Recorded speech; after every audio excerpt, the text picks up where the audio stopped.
You can give him a little rub on the tongue. One thing that a lot of dog owners know, they are quite capable of empathy. They're quite capable of providing you with unconditional love. The project that we're doing in collaboration with Dr. Ginger and Communitales brings the power of mutual healing between humans and animals to help survivor leaders or survivors coming out of situations of trauma to better manage that aspect of their restorative journeys. Communitales actually started in 2016, and this was founded by Dr. Carla Azucena. She was an animal advocate. She loved animals, and she was also a physician. So she thought, how can I marry my love for animals and this advocacy also with my profession as a physician and also doing research? So that's when she actually discovered animal-assisted intervention. Carla gathered a group of friends from different fields, and we started something that we thought would be beneficial here in the Philippines. Unfortunately, in 2018, Carla, our founder, passed away. So the Philippine Survivor Network is actually a union of two long-standing survivor networks that existed in Luzon and Visayas. They had existing programs and had existing support for survivor leaders, but they were confined in their scope and reach to their respective regions. With so many survivors coming out of all the islands in the Philippines having the problem of online sexual exploitation of children, it was very clear to us that we need to have a network that can serve the entirety of the Philippines. We were just talking about the work that we do. Lawrence works with International Justice Mission, or IJM, and they specifically working on aftercare of survivor leaders.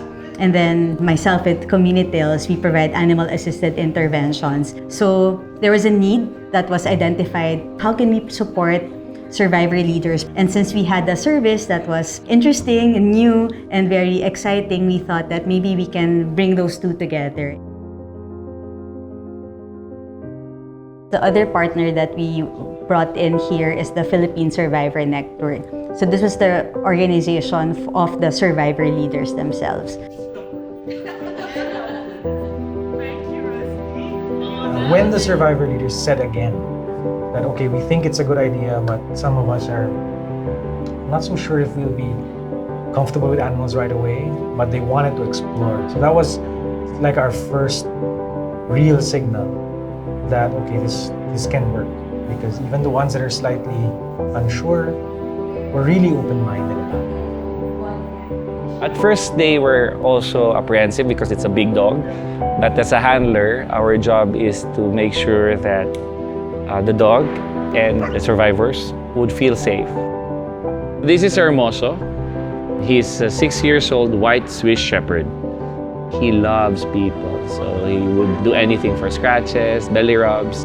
So Communitales is an organization that focuses on animal-assisted interventions, particularly through therapy animals, and in this case dogs, to really promote mental health and well-being. Most of us, the volunteers, believe in the human-animal bond to foster mutual healing.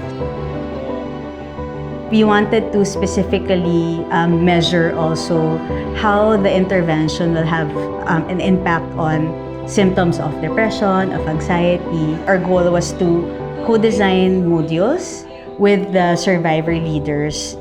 We actually came up with 3 different modules that we co-designed and piloted together.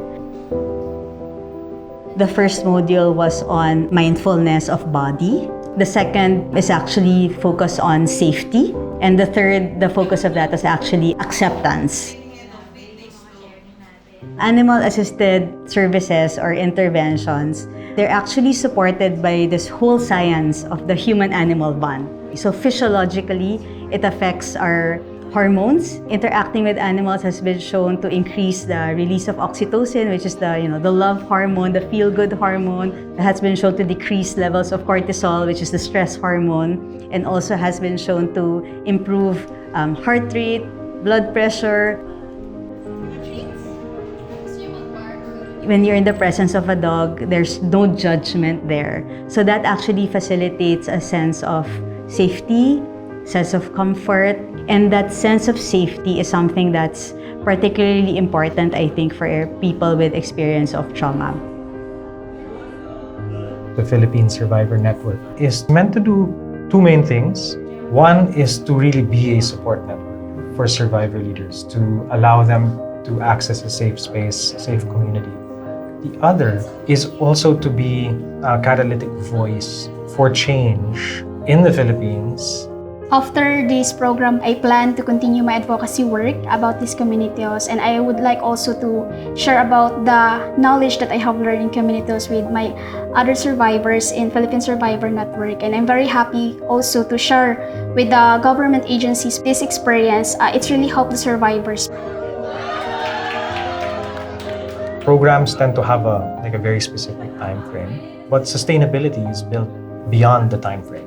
We're trying to make sure that the human-animal bond is able to benefit the survivor leaders and that they get to tell us how they would like it to happen.